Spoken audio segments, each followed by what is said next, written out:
Hey beautiful people, what's up? It's me, Sonita, back with another video. I'm answering your Fulbright questions. You guys left me a few questions in the comments on my last video about I'm moving to Paris, I want a Fulbright. So I'm going to answer your questions in this video. I really hope that it gives you a really good sense of what I did to win my Fulbright and encourages you and motivates you to go out and win your own Fulbright, because everybody's story and process is different. This one is mine. First question, was it my first time applying? So, yes. Short answer, yes. Longer answer, there are a lot of myths about applying for Fulbright. Who can apply, who's eligible, who's ineligible, and all that kind of stuff. All I know is that I had never applied, so I wasn't concerned about that piece of the eligibility, but I did do a little bit of research. I went to the website, which I would highly encourage you do because they have lots of resources on the website for people who want to apply for what I applied to, which was the U.S. Student Research Grant, okay? Because they have multiple different kinds of grants that they supply for people who want to go abroad to over 140 different countries. But this is what I found when I went to the website, which is us.fulbrightonline.org/about/eligibility. So here are a couple of the eligibility factors that are very broad. There are more specific eligibility factors, which is why you should go to that website. But here is what I did discover. 1, you must be a U.S. citizen. 2, you must be in good overall health. You have to do a medical exam after you win the Fulbright. It's a basic medical exam, nothing to get worried about, and they determine that you're in good enough health to go abroad. 3, you can apply if you are a past winner, but it says that you are at a great disadvantage. 4, if you have lived in the country that you're applying to for at least 6 months in the past, you're at a disadvantage. But, hey, guess what? I lived in France twice. I studied in France for 6 months while I was in college, and then I lived in France for more than 6 months after college to teach English. Not through Fulbright, through a different program. And I won. So just so you know, I may have been at a disadvantage, but I still won. So don't let that discourage you from applying if you've lived in the country that you want to apply to. A BA must be conferred at the start of the grant. So what that means is if you are a senior in college and you want to apply for this cycle, for the 2018-2019 cycle, you can apply as long as you have your BA by the time that the grant actually begins. And you can't have a PhD at the time of the grant. So I am a PhD candidate. I do not have my PhD yet. Therefore, I am eligible for the Fulbright U.S. Student Research Grant. The second question is, how did you find an international advisor? Because in my video, I explained that I didn't have any contacts overseas at that time. I didn't know anybody who was in France who could potentially be a person to vouch for me and say that my project was a good, feasible, interesting research project that they would support. Because if you want to do this research grant, you have to have somebody from that country write you a letter of support and say that they will support you as your advisor while you are in that country. This is what I did. I just tried. I did it in a couple of different ways. The first way is I did research in the library. Actually, I read a book by a black Scandinavian I'm sick, okay? Like, I'm sick. I'm sorry, y'all. I've been really busy. I've been sick. I'm working. I'm preparing to go to France. I am writing articles, which is, it takes a lot of time, and I don't feel that good, but I really wanted to make a video for y'all, so bear with me, okay? I read a book by a black Scandinavian scholar who wrote about racism and racial inequality in Scandinavia, in Nordic countries, and he was so generous and so kind, wonderful person. I sent him an email, I told him what I wanted to do. He connected me with many scholars, like top scholars in the field of race in France. The initial email that he sent led me to a woman who's an American woman who is a top scholar in this field, who introduced me to the person who would eventually become my international advisor. So it was a cold email. I mean, straight up, that was it. The second international advisor that I got, because I had 2 international advisors, was another cold email. I reached out to him, told him what I wanted to do. I sent him a literature review and some of the research questions in the research project that I had in mind, and asked him if he would be interested in supporting me in my research in Fulbright, and he said yes. The third question is, what was my process of writing my personal statement and my statement of grant purpose, because they're 2 different things. The personal statement is more about your biography, where you've come from, and how where you've been got you to where you are today, and this interest that you have in whatever your research topic is. It's really personal. Think of writing your college application personal statement. The statement of grant purpose is far more down to business. What do you want to do? Why do you want to do it? How are you going to do it? Both are really short. That's the positive thing. So you don't have a ton of space, but you also have the ability to be a lot less comprehensive. You don't have to know every single aspect of your topic to say, hey, I'm interested in this and I want to study this, the way that you do when you're writing a dissertation proposal, which is going to be a lot longer than a 2-page statement of research. I started in May, as I told you guys, this time last year. I went to my office here at my university, which is totally dedicated to research and fellowships and helping students secure research opportunities and fellowships. I met an amazing woman there. She advised me. She gave me access to an internal website that has a lot of resources and application tips and past winners, accounts of how they won and all this kind of stuff. I just started writing. In May, I just started drafting my thoughts, even if it was wrong, even if it felt bad or incomplete or not good enough. And I actually made a video called Should African Americans Travel to Escape Racism, which you guys should watch. And I would wake up, y'all, I had a job. I was working at Princeton and I was teaching. I would wake up at 6 in the morning. I was so focused on this goal that I would wake up at 6 a.m. I am not a morning person. And I would just write. And then I would read, and then I would write. And I would read, and I would write, and I would read, and I would write. So I started doing that research in May. In June, I was sending out drafts and finding people who were going to support me. And so July 22nd, I checked my email. July 22nd, I had my first good draft of what I was gonna do. The literature review, my research questions, and my research methods.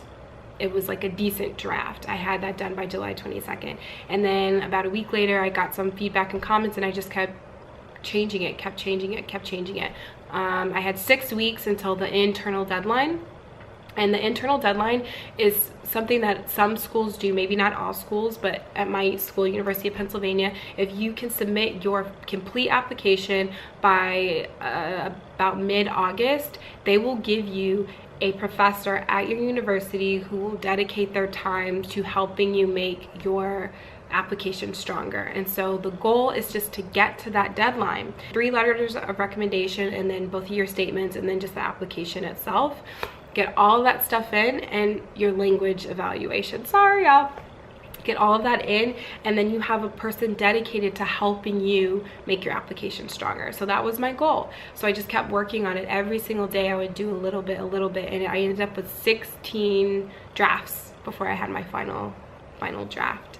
You're good still. We're at the beginning of July. End of July, I had a good draft. And I also had my international affiliates locked down at that point. I also knew my letters of recommendation at that point. Yeah, so once I had a good draft and I got feedback on it, I was making small edits. I wasn't making huge edits because it's really short. Again, my personal statement, I only did about 10 drafts of the personal statement because I was so laser focused and purpose filled and just like in the zone. It was like butter. It just came out. I knew I had this past of living in France. I knew the importance of connecting to my own history of being a Black person and learning about that history in different places and how that shaped who I am today. And that was how I wrote that. I advise you to find the connection link your statement of grant purpose and your statement of purpose. They should be connected. Your biography and what you're going to do has a connection, so find that connection. Did I mention my YouTube channel? No. Hell no. I didn't start telling people about my YouTube channel until maybe like the fall this year for sure. Question 5, what are the terms of the grant? What do you get if you win a U.S. student research grant? 3 things. Money. So you get a living stipend. The amount of your living stipend, which is a monthly amount, the amount of money that you are allotted depends on the country that you are applying to, okay? So France and Sri Lanka and Germany and Peru are different. So they could all have very different monthly allotments because they pay you in the currency of that country, I believe, or at least I'm getting paid in euros because I'm going to Paris. You get basic health insurance, and then you also get transportation. Now, there's a caveat to this that's really important that I want to note to y'all. They give you a reimbursement of your travel. So they're not cutting me a check to pay for my flight to Paris. I need to pay for that, and then once I get to Paris, they're going to reimburse the cost of that flight up to, I think, 600 euro. Another really important thing that I found out once I won the grant, not before, but I want to tell y'all now, is even though my grant starts October 1st is the official start date of my grant, I don't get any money from my stipend until the end of October. That's really important to note because I'm moving to Paris in September. You might not immediately get money before or even just when you arrive to your country.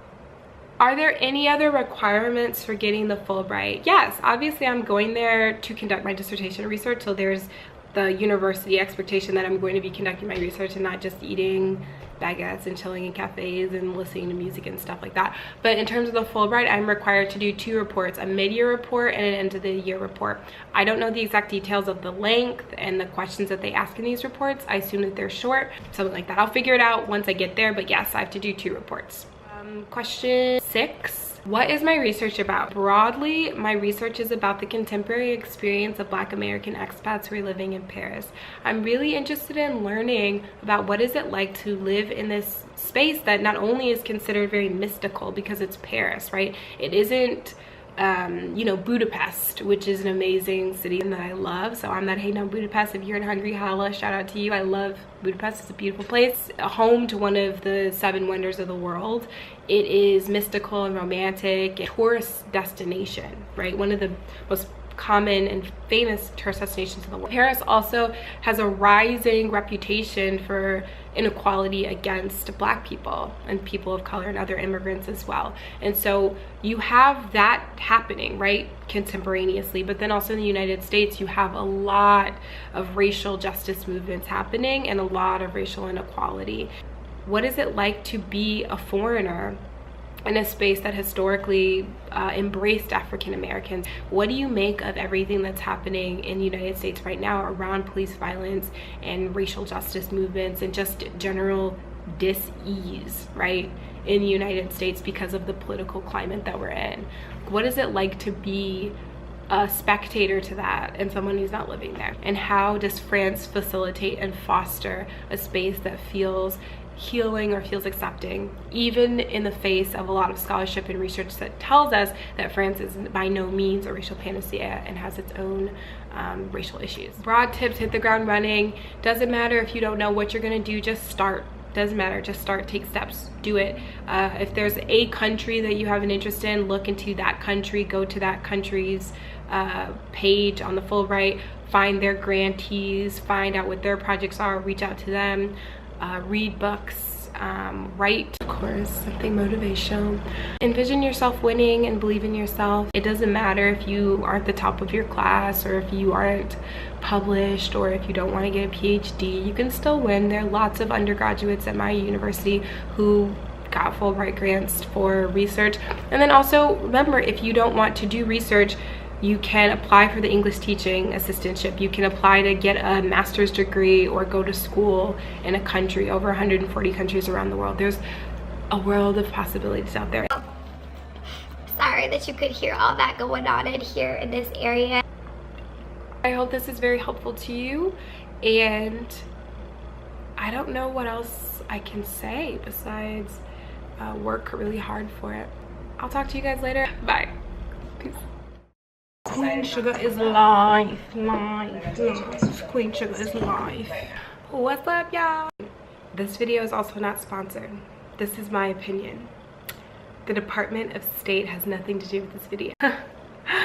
Okay, so to apply for the U.S. Fulbright student grant. Every time I make a video, she want to do something crazy. You okay? Oh my God, she's so dramatic. She's like me. Okay.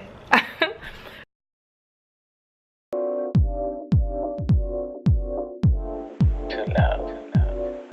Love is a condition so powerful. It may be that which holds the stars in the firmament. That's what I feel in my heart.